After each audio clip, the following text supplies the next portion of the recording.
friends, I am greeting you. Today I will present to you the first uniform worn by the French Foreign Legion in 1831. As you know better than I do, the French Foreign Legion has been created in 1831, and the uniform is the same uniform, the origin uniform from the French Army Infantry, model 1822. So what you can see here is kind of grenadier, and a grenadier was a French Foreign Legion elite soldier, and this photo comes from 1832. It was painted from the painter Eugenie Ponomarev, a former legionnaire, and the time is about 1832 during the conquest of Algeria. And the tenue is the tenue d'inspection, what means his parade uniform.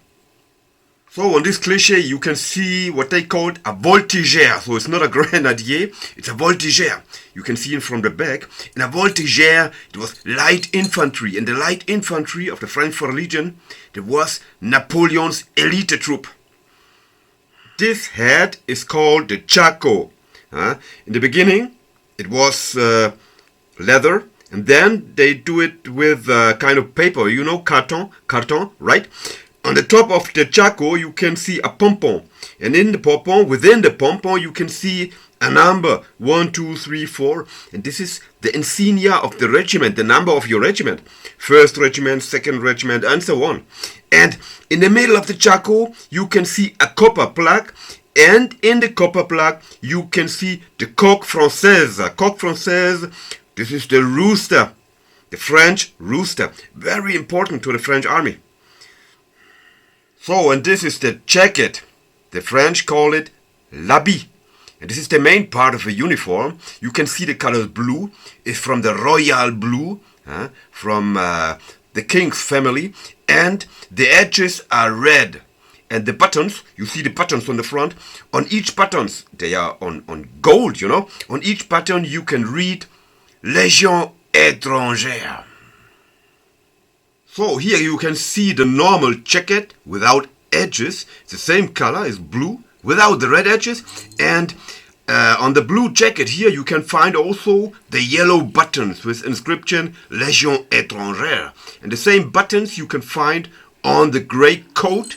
You can see on the next cliché. The coat was here to protect you against the coldness in Algeria. Because in the high mountains in Algeria, even if it's in Africa, it was very cold. So these are the trousers. You can find them sometimes on red and sometimes on white. Depends on the painter. The painter, we had two main painters in the French Foreign Legion when it comes to history. First one is Benini, and the second is Ponomarev. And whether it's the first one or the second one, the trousers are red or white.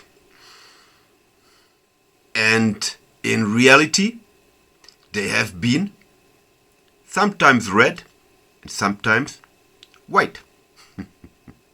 Right. So Gaston, very sorry, but I took your head. I steal your head. So what you can see here is the pocket. You know, the nice pocket with the white belt is the banderole de giberne. In this banderole de giberne, you can find the holster, the etui for the bayonet, and of course the ammunition. So everything the legionnaire could not carry directly with him on his body, he put in the rucksack or in the tornister. And the tornister was named Le Havresac. On the top of the Havresac you can see the coat, and the coat, it was wrapped in a blanket. The blanket had the color white and blue. So we are almost done. We are coming now to the weapon in use in 1832. But no speech from my side, just have a look and you will understand. Thank you, French of the French Foreign Legion, for your time you're giving to me. Amitié légionnaire, yours, Thomas Gast. Allons, girons, baisse ton pantalon.